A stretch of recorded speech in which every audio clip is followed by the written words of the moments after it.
about movies, I guess the main genre that we would go for growing up was comedies. Yeah, for sure.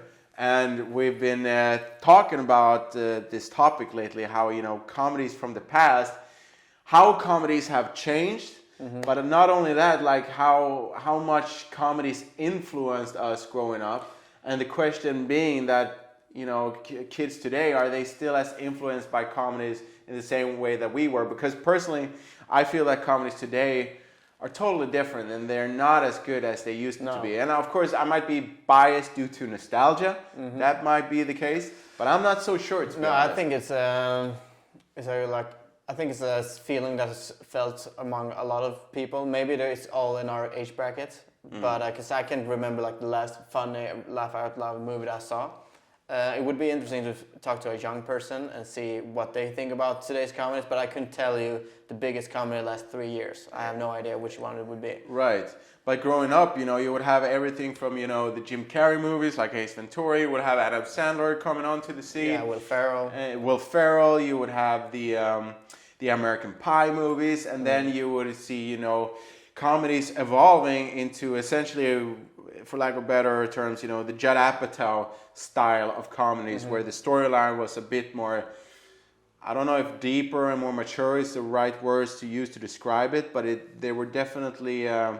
Still had the silly movies like Hangover still came out, Talladega Nights with Ricky like those were still in the same, like 40 Virgin and Superbad and all those movies as well. So there still were the silly movies. Yeah, but the thing is, Superbad, that was like in 2006, yeah, I like to think. Yeah. So that's a long fucking time ago. Yeah, I mean, what's the last great comedy you've seen? No, that's the thing. No idea. I can't even tell you. Yeah, and that's actually why we wanted to do this podcast, because we wanted to go down memory lane. And not too long ago, we were at our dad's place, and he had something going on with his Wi-Fi or something, so we had to rely on our old DVDs. You remember this? And we would go through the old DVDs, and then we would have good memories and good laughs, because you remember that at the time when you actually popped this DVD into the DVD player, you would watch those films, and one of them was Airheads, and that is a comedy that has not gotten the shine that we feel it truly deserves. No, and I didn't really understand why it hasn't like cultivated a cult following, or hasn't like, how to say, matured better during the years, because I haven't seen it on a single streaming platform. I haven't seen in any interviews people talk about it. Like Brendan Fraser is having kind of a resurgence right now. I have not seen anybody talk with him about this movie. Or Adam Sandler is a big star, as everybody knows. It would be interesting if you those GQ interviews when these actors go through their catalog essentially. Yeah.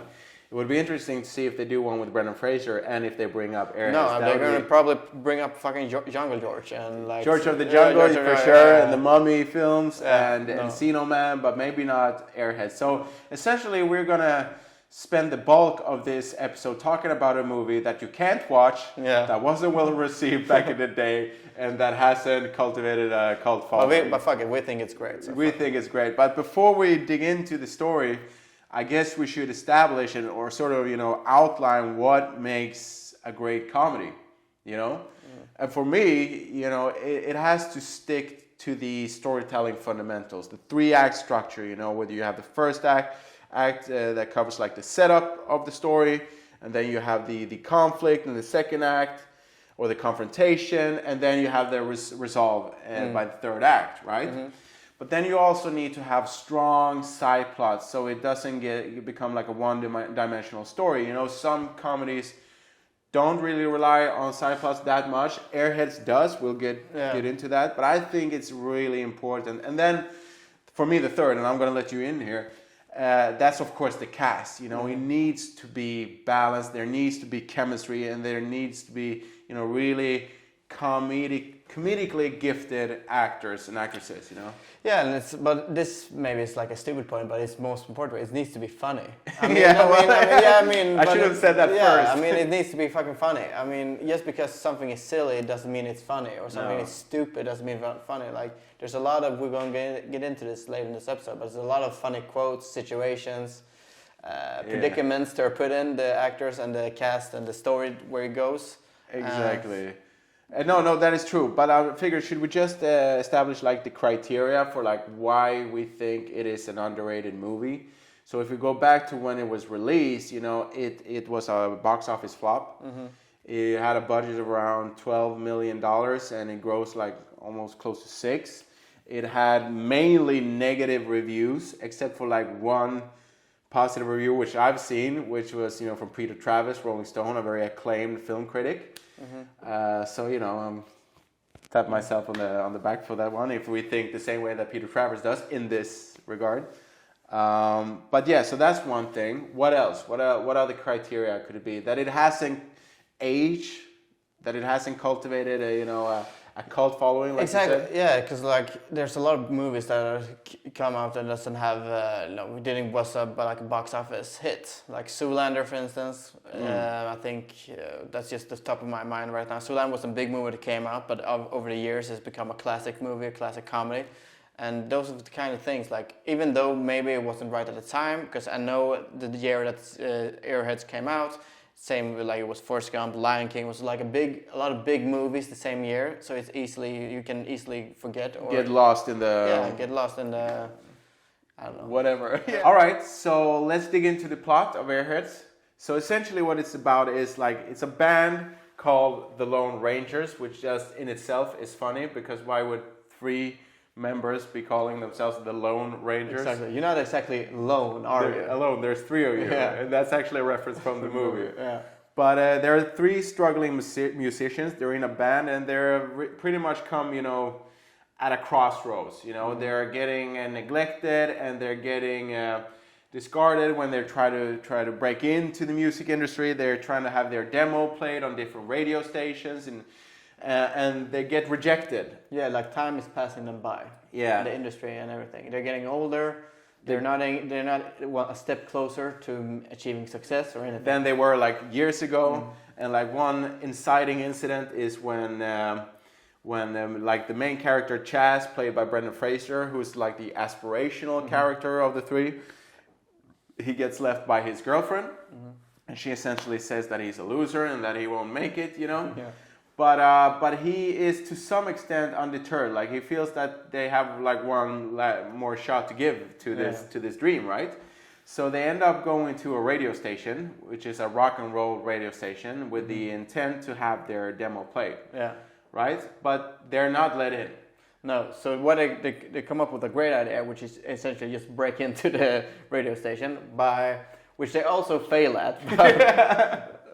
Quite successfully fail at it. They successfully fail at that as well, but they come in somehow, and the guy, the DJ, the actor is called. He actually takes a liking to it, because like he's a radio guy. He needs to fill the air, the time. Like he has the time to fill, so he just lets them on, talks to them, thinks it's a little bit funny. And yeah, well, essentially they come in a bit menacing way, and the DJ, what did he say? The radio DJ. Mm-hmm. He's sort of like, what the hell are you guys doing here? But they are quite adamant on the fact that they will have their demo played, right? Yeah. But what happens then is that things go sideways. Yeah. So they end up in a hostage situation, right? Yeah, because the great actor Michael McKean, I think it's called, is also known as in Better Call Saul, the brother of James McGill. That's right. He plays a perfect, beautifully asshole of a boss. Yeah, and with the ponytail. Yeah. He takes it. His name is Milo as well. He takes it, plays the part perfectly. Kind of hard to be not being an asshole if you wear a ponytail in the 90s. Yeah, right? Exactly, with his shirt open and everything. And he makes the situation he creates the hostage situation, if we may, because he doesn't allow them to play the demo. And he insults them, and then Steve Buscemi, who works in a toy store, brings up a fake gun. A plastic gun. Exactly. What are you think, you're better than me? Huh? Oops, he's got a gun! He's got a gun! Yeah, so Chaz takes a decision, and so he says, fuck it, we're gonna roll with this. Guys, come on! All right. Look, I know you would have been cool, but then this Pennis had to step in and get all heavy. Look, all I want to do is be heard, and then we're out of here.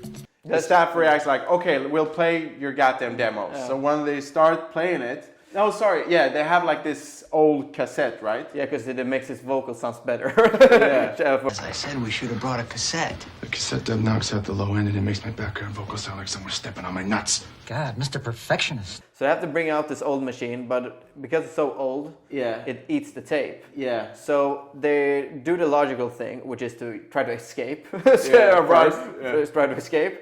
But the police have been called. Yeah. Because they're also live. They're live on the radio. Everybody can hear everything. You can hear that he's taking them hostage and everything. So the police arrive. So they say, "Fuck it." They bolt back in. Yeah. And as this takes place, one of the first side plots begins. Yeah. The guy that plays Kramer in Seinfeld is actually there in the And he's the sidekick of Milo, the asshole he's boss. He's his lawyer or something like that.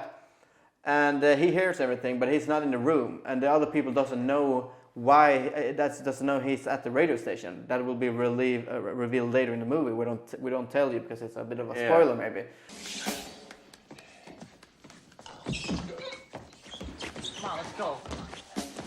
But he escapes through the air vents. So his story now begins that he's trying to escape from the actual radio station as well. Yeah. And just one more thing, a funny detail is that when they really, because they try to escape, but they've all, since they're on the air, the police has already arrived to the scene. And that's when you have the funny moment with Adam Sandler doing the robot walk. Can't seem to shake, and do I sing or do I bark? Two dimensions gain a third, they're dancing in the street. But baby, you will start to cry alone beneath the sheets. The radio DJ essentially says that, okay guys, you tried it. Yeah.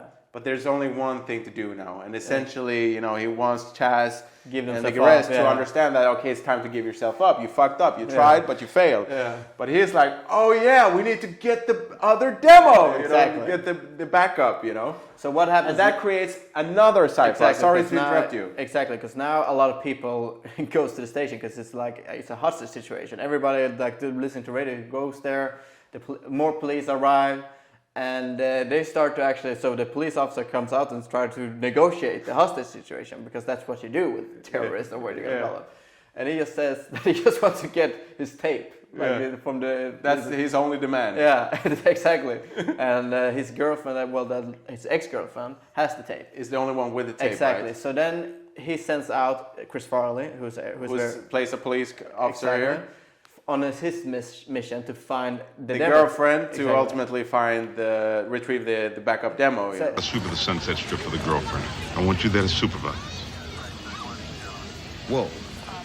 This is why this comedy is so good, because you don't get stuck in one story, because now we can go back to radio station, have silly things and fun things and revealing things happen, as well as you have Kramer in the event and you have Chris Farley looking for the girlfriend. You can really actually pull and bring stuff out of every plot of the movie. Yeah, and what's really cool here is the unfolding of the story, because and I don't want to give too much away, but essentially the people who are working at the radio station are not really happy about certain news that will be presented to them during the hostage situation. Yeah. The same thing, the police have like a disagreement of sorts with the SWAT team who also arrives at the scene, like who gets to control things here. Exactly, right? and the SWAT guy, the head of the SWAT team. Not only is an asshole, but his wife just left him because he found out she was cheating with a pool cleaner. And it just so happens that Adam Sandler is a pool cleaner, so his judgment becomes a little bit clouded.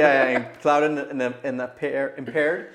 Clouded and impaired, and so he gets in contact with the Kramer in the vents because he has escaped. So he thinks he has a man on the inside, and he actually sends in a gun to Kramer rather than just take him out of the building. So he essentially pushes him to go back and be his mole, right? Yeah. Be his man on the inside. And the big thing is, without the end, is that some part during the movie it's going to be revealed that it is actually a plastic gun. Yeah. Guns and then. And what does then happen? And that's something we will not reveal here. Yeah. But just one thing that is so funny, which really alters the comedy in my opinion, is that the Kramer guy who's stuck in the vent, he only overhears the certain parts of the conversation. A little goofy, you know, trying to be a badass with a water pistol. They don't know it's a water pistol. They think it's real, right? Come on, now show me what you got. Come on. Okay, get over there, please. Thank you. What are you, a crack baby? Give me that. I got it. Give me. All right. I'll show you. All right. Hey, you! You shut your mouth, you chicken-sucking bastard, or I'll stab your eyeballs out and piss all over your brain! It's gonna be a slaughterhouse in here! Dead bodies flying through the air like freaking rag dolls on fire! So he's like, holy shit, this is legit. Yeah, there are people getting killed and So he reports that back to the SWAT, the head of the SWAT team, and he's like, oh my god. So he's Sick fucks, So he's preparing for a real fucking war zone, essentially. Yeah, exactly. And that really alters the suspense in the movie that is felt by the audience. Exactly, and also, and you can really, why it's so great, well, because you can actually feel everybody has that dreamer part in them, and you can actually see these guys just trying to make it somehow, trying to make it through somehow, and also like not accepting defeat, right? They truly believe in this, and they're gonna roll with the punches, but they're gonna stick to their conviction that they want to make it, and of course they are met with their own disillusionments and doubts and whatnot. Yeah, but that is also because they think they have plastic. Because Steve Buscemi, who tried to be the smart one there, said, "No, it's plastic gun. It's not armed kidnapping. You know." It's just, and he's like Ozzy Osbourne only got 2 years or something like that. He's just trying to bring up examples to calm them down. Trying to find the rationale for why this is not as bad of a situation as it actually is. But the thing is that they're not menacing at all. The only guy they're addicted to is Milo. Because everybody hates Milo. But the other one's having a great time in there. Like, they're playing great music, having a great time, and just really enjoying the situation. And what I really love is the cast, the ensemble, and the chemistry, especially between Brendan Fraser, who plays like this perfectionist, you know, and then you have Steve Buscemi, who is like the more cynical character. Yeah, but he's a bit of a cunt as well. Like, maybe not understood and not appreciated as he would have liked to be. And then you have, of course, Adam Sandler. And this was around the time when Adam Sandler was really popping at SNL. Yeah. But none of the three were really, stars of their own at this point. It was actually like a big breaking. Before, it's actually, they're almost playing themselves in a way, because none of them were like huge stars upon this movie. After this movie was released, Brendan Fraser had bigger movies like The Bedazzles and The Mummies and all that. And I think this was like Adam Sandler's first year at SNL or something like that. He wasn't even... Oh, really? First or second, I think, something like that. Because he was already a big deal on SNL, right? Yeah, but he's the third man here. And after this movie came out, he then started in Billy Madison, and then became Happy Gilmore and everything. And then Steve Buscemi has always been a solid actor all the years. Yeah, but he was like in Reservoir Dogs, but he wasn't really like... Yeah, but he's like the seventh guy in something like that in Reservoir. He's a part of an ensemble. But he was the more established of the three, perhaps, right? Yeah, I would believe so. And also, like the supporting characters are really, really good actors. Like the Kramer, you have Arquette, who's also there, who is really good in this movie. You have, of course, Milo, the asshole. The technician from The Wire. I can't remember his name, but he has like funny quotes all through the movie. Who's that? You're standing on my dick? Yeah, you're standing on my dick. Yeah, I mean, there are quite a few, quotes from this movie that you and I can use like just in a random context. And essentially, I don't know how well we've really conveyed, why we really love this comedy, but maybe we should leave it at that. Yeah. Because I truly recommend it. Now, there's nowhere for people to watch it, unfortunately, unless you order it on Amazon. You can buy it on Amazon or Apple TV probably, or something like that. Maybe somebody in another country has another type of content folder on their Netflix or something like that. I don't know. Yeah, but it is definitely worth watching, because it's a fucking brilliant comedy. Yeah. And when we rewatched it now after so many years, it was like 10 years or 15 years before. Yeah, since we last watched it. And it was so funny. Yeah. And it's also, we forgot to say, it's actually like a remake from Dog Day Afternoon with Al Pacino and... That's right, yes. So it's basically the same movie, but... different. But to a 10. Like, if you know that movie, you probably recognize some elements of it. They just bring it all up to a 10, and it's more of a comedy. Dog Day Afternoon is supposed to be like a real dramatic with comedic elements to it. So it's very similar in that sense. Yeah, we should get back to this, talking more about other comedies in the future and movies in general. Of course, that's somewhat the purpose of the podcast. But maybe we should park this one right here. Yeah. Good first attempt, or second, third.